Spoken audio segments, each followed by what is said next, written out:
আসসালামু আলাইকুম। কেমন আছেন সবাই? আমি জান্নাত কিচেনের পক্ষ থেকে জান্নাত আছি আপনাদের সাথে। আজকে আমি দেখাবো ইদানিং ফেসবুকে ভাইরাল পাকিস্তানি মোটা চালের লেটকা খিচুড়ি। খুবই সাধারণভাবে এবং ঘরোয়া মসলা ব্যবহার করে আপনিও চাইলে খিচুড়িটি ঝটফট রান্না করে ফেলতে পারবেন। তাহলে চলুন রেসিপিটি শুরু করা যাক। তো প্রথমে আমি নিয়ে নিয়েছি এখানে হাড় ছাড়া ৮০০ গ্রামের মতো গরুর গোশ। এটিকে ভালো করে ধুয়ে কিছুক্ষণ জড়িয়ে রাখবেন। তো এখন আমি দিয়ে দিচ্ছি ১ কাপ পরিমাণ মতো পেঁয়াজ কুচি। আপনারা পরিমাণ মতো কম বেশি দিতে পারবেন। এরপর দিয়ে দিচ্ছি ৮ থেকে ১০টি রসুনের কোয়া। তারপর দিয়ে দিচ্ছি কেটে রাখা টমেটো এবং সেই সাথে প্রায় ১.৫ টেবিল চামচের মতো হলুদের গুঁড়ো। এরপর দিয়ে দিলাম প্রায় ৩ টেবিল চামচের মতো মরিচের গুঁড়া। আপনারা আপনাদের ঝাল অনুযায়ী এটিকে কম বেশি করে ব্যালেন্স করে নিতে পারবেন। আমি আমার ঝাল অনুযায়ী ৩ টেবিল চামচের মতো মরিচের গুঁড়ো দিয়েছি। এখন এখানে দিব ১ চামচ ধনিয়া গুঁড়া এবং ১ চামচ জিরা গুঁড়া। এখন দিয়ে দিচ্ছি এখানে প্রায় ২ টেবিল চামচের মতো গরম মশলার গুঁড়া।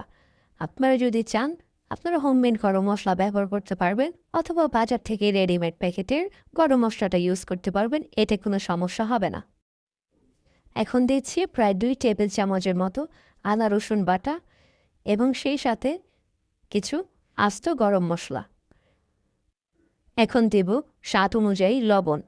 আমি এখানে প্রায় ২ টেবিল চামচের মতো লবণ ব্যবহার করেছি। এখন দিয়ে দেব সামান্য পরিমাণে সয়াবিন তেল। তেল দেওয়ার পরে মাংসের মিশ্রণটিকে মশলার সাথে খুব ভালোভাবে মেখে নিতে হবে, যেন মশলা প্রতিটি মাংসের সাথে সুন্দরভাবে লেগে যায়। মাংসের সাথে মশলাগুলো যত ভালোভাবে মাখাবেন রান্নার স্বাদ ততই ভালো আসবে। এরপরে আমি এখানে ব্যবহার করেছি প্রায় ১ লিটার পরিমাণ মতো ফুটন্ত গরম পানি। আমি এখানে কাপ দিয়ে মেপে ৪ কাপ পরিমাণে পানি দিয়েছি। এখানে একটা জিনিস খেয়াল রাখতে হবে, অবশ্যই ফুটন্ত গরম পানি ব্যবহার করবেন। ঠান্ডা পানি ব্যবহার করলে রান্নার স্বাদ ততটা ভালো আসবে না। এখন আমি এখানে দিয়ে দিলাম প্রায় ৪ থেকে ৫টি কাঁচামরিচ।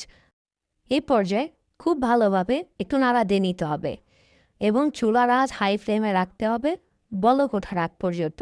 দেখুন আমার কি সুন্দর বলক চলে এসেছে। এখন আমি চুলা কমিয়ে এটিকে মিডিয়াম হিটে রেখে মাংসটিকে সিদ্ধ করা পর্যন্ত রেখে দিব। এ পর্যায়ে আমার মাংসগুলো খুবই ভালোভাবে সেদ্ধ হয়ে গিয়েছে এবং আমি চুলা থেকে নামিয়ে একটি বড় পাত্রে মাংসটিকে নিয়ে নিব। এখন আমি এটিকে একটি ডাল ঘুগনির সাহায্যে খুব ভালোভাবে মাংসটিকে ঝুড়া করে নিব। আপনারা চাইলে হাত দিয়েও করতে পারেন, তবে সেই ক্ষেত্রে মাংস ঠান্ডা হওয়া পর্যন্ত আপনাকে অপেক্ষা করতে হবে। আপনারা চাইলে আমার মতো এভাবে ডাল ঘুগনি দিয়ে মাংসটিকে একবারে ঝুড়া ঝুড়া করে নিতে পারেন। মাংসটি যত ঝুড়া হবে চালের সাথে তত ভালোভাবে মিশিয়ে একটি আঠালো টেক্সচার ক্রিয়েট করবে। এখন আমি প্রথমে যে পাত্রে মাংসটি রান্না করেছি ওইখানে যে বেঁচে যাওয়া অতিরিক্ত ঝোল আছে এইটি আমি মাংসের সাথে ভালোভাবে মিশিয়ে নিব। এখন আমি দিয়ে দিচ্ছি প্রায় ১ কাপ পরিমাণ মুগ ডাল। আমি মুগ ডালটি ভালোভাবে ভেজে ধুয়ে নিয়েছি। এরপর আমি এখানে অ্যাড করব ১ কাপ পরিমাণ বুটের ডাল। আমি এখানে বুটের ডাল এবং মুগ ডাল সমান সমান নিয়েছি। এখন আমি দিয়ে দিচ্ছি প্রায় ১ কেজি পরিমাণে মোটা চাল। আমি চালটি খুব ভালোভাবে ধুয়ে এটি থেকে পানি ঝরিয়ে নিয়েছি। এখন চাল ডালের মিশ্রণটি মাংসের সাথে একবারে খুব ভালোভাবে মিশিয়ে নিব। এ পর্যায়ে আমি এখন দিয়ে দিব ফুটন্ত গরম পানি। আমি এখানে প্রায় ৪ লিটার পরিমাণে গরম পানি ব্যবহার করেছি। এখন একটু নাড়াচাড়া দিয়ে সব কিছু একদম খুব ভালোভাবে মিশিয়ে নিব, যেন নিচে কোনোভাবে লেগে না যায়। এখন আমি দিয়ে দিচ্ছি পরিমাণ মতো লবণ। আমি আমার এখানে প্রায় ৬ টেবিল চামচের মতো লবণ ব্যবহার করেছি। এ পর্যায়ে চুলার আঁচ কিছুটা বাড়িয়ে এভাবে পানি শুকিয়ে নিতে হবে। যখন খিচুড়ি থেকে পানি শুকিয়ে আসবে তখন এভাবে ডাল ঘুটনিতে খুব ভালোভাবে নাড়াচাড়া করে দিতে হবে, যেন মাংসের সাথে চালগুলো খুব ভালোভাবে একসাথে লেগে যায়। এই পর্যায়ে আপনি যত ভালোভাবে নাড়াচাড়া করবেন আপনার খিচুড়ির টেক্সচারটি ততই আঠালো এবং ভালো হবে। তো আপনারা দেখতে পাচ্ছেন আমি কিন্তু খিচুড়িটি অনবরত নাড়াচাড়া করছি, কারণ নিচে লেগে গেলে কিন্তু খিচুড়ির স্বাদ ভালো আসবে না এবং সেই ক্ষেত্রে পুড়ে যাওয়ার কিছুটা সম্ভাবনা থাকে।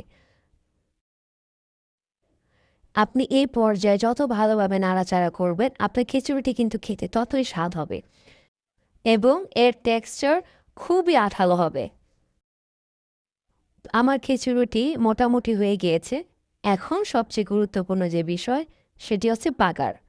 বাগার ছাড়া কিন্তু কোনোভাবেই খিচুড়ির স্বাদ আসবে না। এখন আমি চুলায় একটি কড়াই বসিয়ে এখানে সয়াবিন তেল দিয়েছি। আপনারা চাইলে সরিষার তেল বা ঘি দিয়েও বাগারটি দিতে পারেন, সেক্ষেত্রে স্বাদ আরও ভালো আসবে। তো আমি বাগারের জন্য পেঁয়াজ কুচি, রসুন কুচি এবং 4 থেকে 5টি শুকনো মরিচ তেলে খুব ভালোভাবে ভেজে এখন খিচুড়িতে ঢেলে দিচ্ছি। এখন বাগারটির সাথে খিচুড়ি খুবই ভালোভাবে নেড়েচেড়ে মিশিয়ে নিতে হবে।